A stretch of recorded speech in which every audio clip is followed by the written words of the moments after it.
चरण सिंह सप्रा। नरेश जी गलत कह रही हूं? नहीं ठीक है आपकी। चरण सिंह सप्रा, कुछ मांगे ऐसी भी है क्या जो प्रैक्टिकल ग्राउंड पर वाकई पॉसिबल नहीं? भाई कह रहे हैं किसान WTO से बाहर निकल जाइए, वर्ल्ड ट्रेड ऑर्गेनाइजेशन से, तो वैश्विक संधियों से तो हम भी बंधे हैं ना। ये कुछ मांगे इम्प्रैक्टिकल है क्या? चरण जी सुन रहे हैं आप? गरिमा जी, 38 मिनट के बाद में मुझे मौका मिला है। हाँ, 38 मिनट के बाद मुझे मौका मिला। ये जरा एको आ रहा है, एको निकलवा दीजिए। मैं कह देती हूँ, दुरुस्त कर दीजिए चरण टोके नहीं। हाँ, चरण जी मैंने की आवाज सारी दुरुस्त चर्चा मैंने सारी चर्चा बड़े ध्यान से सुनी है और आदरणीय कक्का जी ने सारा वर्णन कर दिया है कि सरकार की नीयत क्या है और उनकी नीति क्या है। ये सारा वर्णन उन्होंने कर दिया है। विनोद जी ने हमें भारतीय जनता पार्टी के प्रवक्ता की कमी नहीं महसूस होने दी। उन्होंने पूरा सरकार का यहाँ पर संरक्षण किया है और उन्होंने, अगर 2 लाइनों में उनका वर्णन किया जाए तो उन्होंने कह दिया कि MSP C2 प्लस 50% नहीं मिलेगा, किसानों को जो करना है वो कर लें। ये सरकार के प्रतिनिधि ने आज यहाँ पर चैनल पर कह दिया है। दुर्भाग्यपूर्ण बात है कि ये सरकार वादा करती है और फिर वादा खिलाफी करती है। जो आप 2011 की कमेटी की चर्चा कर रहे थे, उसमें नरेंद्र मोदी बतौर मुख्यमंत्री जरूर थे, लेकिन वो उस कमेटी के चेयरमैन थे। और कमेटी का चेयरमैन जब निर्णय देता है, जब निर्णय report final doctor Manmohan Singh को, प्रधानमंत्री को पेश करता है, तो वो एज अ मुख्यमंत्री नहीं पेश करता, वो एज अ कमेटी का चेयरमैन की पूरे देश की व्यवस्था, पूरे देश के किसानों की क्या व्यवस्था है, उसके ऊपर वो रिपोर्ट बनी थी। और उस समय आज के प्रधानमंत्री और उस समय के मुख्यमंत्री ने ये कबूला कि MSP मिलनी चाहिए, MSP को कानूनी जामा पहनाना चाहिए। अब उन्होंने पूरा यू टर्न ले लिया है। अब इनके जितने ही प्रवक्ता हैं या सरकार के प्रतिनिधि हैं, वो कहीं ना कहीं किसान संगठन के जो नेता हैं उनको लटकाने भटकाने का काम कर रहे। यही इन्होंने पहले भी किया, जब 1 साल आंदोलन चला और जब 700 किसानों की मृत्यु हुई, लखीमपुर खीरी में किसानों के पुत्रों को रोन दिया गया, नेता पुत्र ने किसान पुत्र को रोन दिया, उसका मुआवजा आज तक नहीं मिला। मैं तो ये क्यों ना कहूं, ये 2011 की बिल्कुल जायज मांगे हैं। 2011 की जिस रिपोर्ट को आप ढाल बना रहे हैं आज, और बड़ा बदकिस्मती है इस देश की कि हम किसान के नाम पर राजनीति करते हैं। जिसको ढाल बना रहे हैं आप, वो तो रिपोर्ट देश के सबसे प्रख्यात अर्थशास्त्री डॉक्टर मनमोहन सिंह को सौंपी गई थी। क्यों नहीं इंप्लीमेंट हुआ तब? बिल्कुल, मैं बताता हूं। वो इसलिए उसके ऊपर व्यापक चर्चा हुई है। पहले एक NDC बनी, उसके बाद में मुख्यमंत्रियों की समिति बनी, उसमें समय गया। मुख्यमंत्रियों की समिति की रिपोर्ट पेश होने के समय में, उस समय हमारे पास में 2 मेजर और इशू थे। एक तो खाद्य सुरक्षा बिल था और दूसरा भूमि अधिग्रहण बिल था। ये दोनों को किसी न किसी तरीके से हमें पास कराना था। हमारी सरकार ने उस पर व्यापक चर्चा करके, स्टेक होल्डर्स के साथ चर्चा करके ये दोनों को पास कराया, खाद्य सुरक्षा बिल और भूमि अधिग्रहण बिल।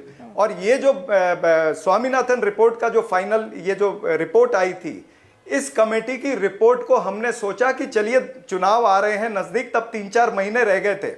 नहीं, तो 6 में रिपोर्ट आ गई थी। हमारी सरकार आएगी या 6 में रिपोर्ट आई, 9 में चुनाव हुआ, नहीं 3 साल हो गए। ना मैं तो उसके बाद में आ गया।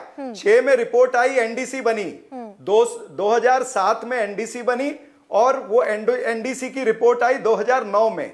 उसके बाद 2011 में ये जो मुख्यमंत्रियों की समिति बनी थी, वो मुख्यमंत्रियों की समिति ने रिपोर्ट दी 2012 और ये 13 तक पहुंच गया। उसके बाद में ये जमीन अधिग्रहण बिल आए और खाद्य सुरक्षा बिल आए। तो इस तरह से समय निकलता गया। लेकिन हमने सोचा कि जब मुख्यमंत्री की समिति ने रिपोर्ट दे दिया है, जब पहले NDC ने रिपोर्ट दे दिया कि इसको लागू करना है, तो आने वाली सरकार लागू करेगी। अगर हमारी आई तो हम लागू करेंगे, अगर दूसरी आई तो वो लागू करेंगे। लेकिन नरेंद्र मोदी ने इसके ऊपर यू टर्न लिया है, ये विषय है। और आज उसी के लिए किसान जो है वो प्रताड़ित किए जा रहे हैं। उनके ऊपर लाठी, गोलियां, छर्रे चल रहे हैं। जो छर्रे कश्मीर में चलते हैं, वो छर्रे किसानों पर चला रहे हैं। शर्म आनी चाहिए इनको। एक सेकंड, मुझे जवाब ले लेने दीजिए। अब नरेश सिरोही, क्या वाकई यू टर्न है? एक मेरे पास तो बहुत सारी रिपोर्ट्स हैं, लेकिन हाँ, घोषणा पत्र में ये नहीं लिखा था।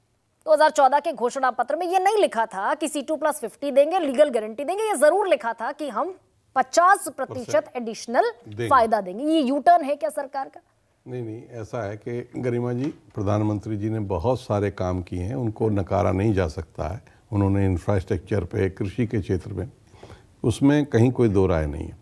लेकिन मैं यहाँ सप्रा जी को बता देना चाहता हूँ कि देखिए, आज जो जिस समस्या से किसान जूझ रहा है उसकी नींव आपके कार्यकाल में रखी। मैं किसी पे दोषारोपण कभी नहीं करता, लेकिन उस समय जो पहली योजना आयोग की बैठक थी, आप उसकी रिपोर्ट पढ़ लीजिए। जनरल राजदूत जो बाउल्स हैं, उन्होंने कहा है कि फोर्ड फाउंडेशन के लोगों को नेहरू जी ने लाके कृषि नीति बनवाई।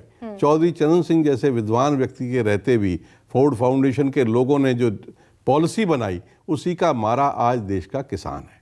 वही इंटरनेशनल जो लॉबियां काम कर रही थी, उन्हीं के लोगों ने इस देश को बर्बाद किया। नहीं तो वो इंटरनेशनल लॉबी सर। दूसरी बात नरेश जी, वो इंटरनेशनल लॉबी, एक गरिमा जी और बात नहीं, वो इंटरनेशनल लॉबी अगर आज की इतनी प्रचंड बहुमत की सरकार में भी किसान का हक मार सकती है, तो फिर सरकार पर तो सवाल उठेंगे कि नहीं उठेंगे? नहीं, मैं एक आपको जो आपने बात कही, और मैं उसी से जोड़ के कहता हूं कि 2003 में कैनकून में WTO की बैठक हुई थी। किसान जो मांग कर रहे हैं WTO से बाहर आओ, उस वक्त हमारे जो मंत्री थे अरुण जेटली जी, वो वहाँ गए थे कैनकून में, और उन्होंने इस सारी प्रक्रिया को रोका था कि सस्ते आयातों के लिए हम बाजार खोल दें, उसको रोका था, और हाईली सब्सिडाइज्ड माल यहाँ आ जाए, उसको रोका था। इसलिए उन्होंने कहा था कि भारत के लिए कृषि व्यापार नहीं, जीवन पद्धति है। लेकिन नरेश जी, अगर मैं गलत कहूं तो मुझे बताइएगा, मैं क्योंकि आपके जितनी जानकार तो अगर उस समय नहीं रुका होता ना, तो देश की हालत और बदतर होती। नहीं नरेश जी, मैं आपके जितनी जानकार तो नहीं हूं ना, मेरे पास इतना तंत्र है आंकड़ों का, लेकिन मेरे पास NSO की एक रिपोर्ट है जो मैं कमोबेश इस्तेमाल करती हूँ। 27 रुपए रोज इस देश का किसान कमाता है। आप खुद कह रहे हैं कि प्याज 15 रुपए किलो लागत है और 2 रुपए किलो में बेचने को मजबूर है। गरिमा जी, मैं दोनों हाथ उठा के नहीं, मैं दोनों हाथ नहीं, कमिंग बैक, वो सिचुएशनल असेसमेंट सर्वे NSO की फुल फ्लेज रिपोर्ट नहीं है। मैं ये दोनों हाथ उठा के कह सकता हूं कि ये तथ्य बिल्कुल सत्य है कि देश का किसान आज आर्थिक विपन्नता में जी रहा है, आर्थिक कर्ज से बेहाल है, उसको अलाभकारी खेती करने के लिए वो मजबूर है। अगर उसके पास कोई और साधन नहीं है तो आत्महत्या के अलावा उसके पास कोई चारा नहीं है।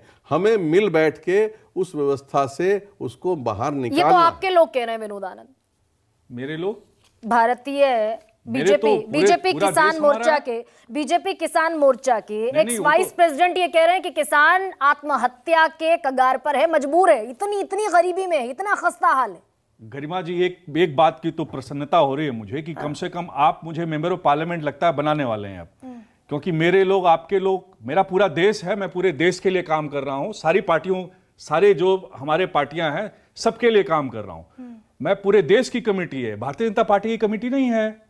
ये भारत के संविधान से संबद्ध जो नीतियां हैं उसकी कमेटी है, और उस कमेटी का किसी पार्टी की कमेटी नहीं है। बिल्कुल ठीक है, MSP की कमेटी का भारत के किसानों की चिंता करनी है। पहले मैं एक आंकड़ा करेक्ट कर दूं जो आप बार बार कह रहे हैं, आप बाकी के आंकड़े क्यों नहीं बताते कि 10 सालों में कितने लोग गरीबी से बाहर निकले, वो आप बताते नहीं। कितना मिल्क प्रोडक्शन बढ़ा, कितना सीरियल्स प्रोडक्शन बढ़ा, 4.5 मेट्रिक टन पर कैपिटा भी हमारा प्रोडक्शन है। नहीं, ये जो ठीक है, ये इस पर तो पूरे देश को गर्व है विनोद आनंद। तो एक सेकंड, लेकिन ये जो सेगमेंट है जिसको आप बार बार कोट कर रहे हैं वो नया नहीं है, उसका सैंपल साइज बहुत छोटा है। और ये नहीं विनोद आनंद, ये सेगमेंट जो है कि भाई महाराष्ट्र का किसान, सर कौन सा रिपोर्ट है मुझे बताइए। MSP पर ऑफिशियल स्टैंड बता दीजिए अपना।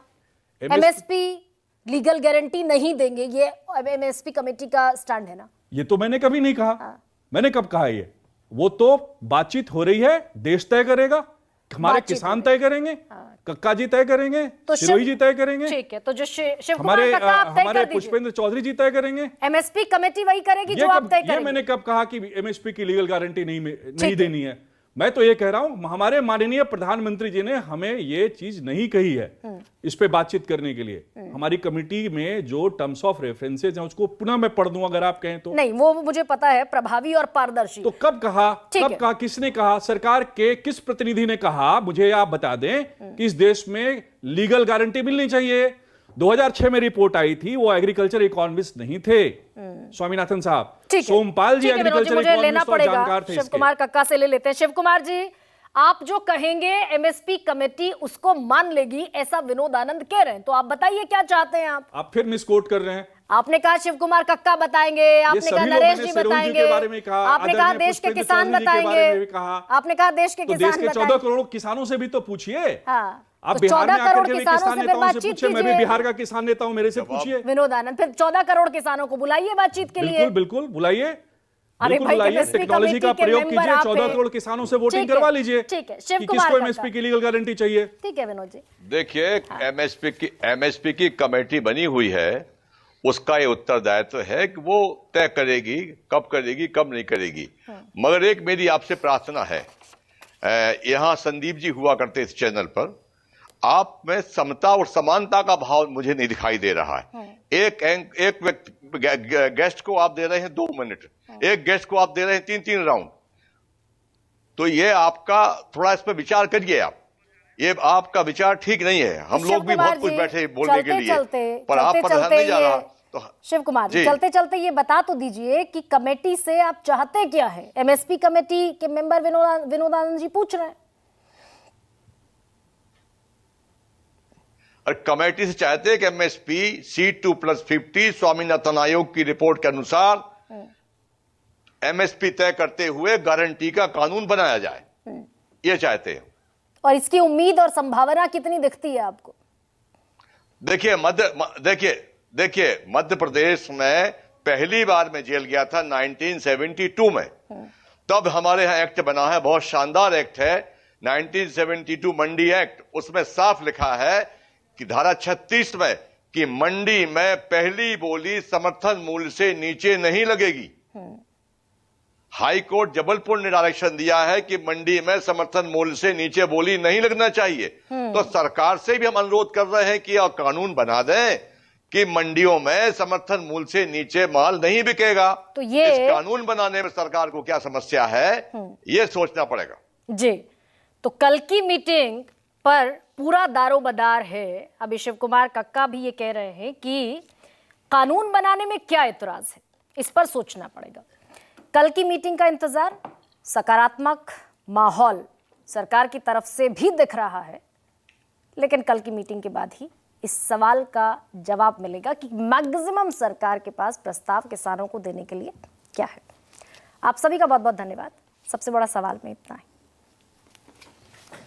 सबसे बड़ा सवाल।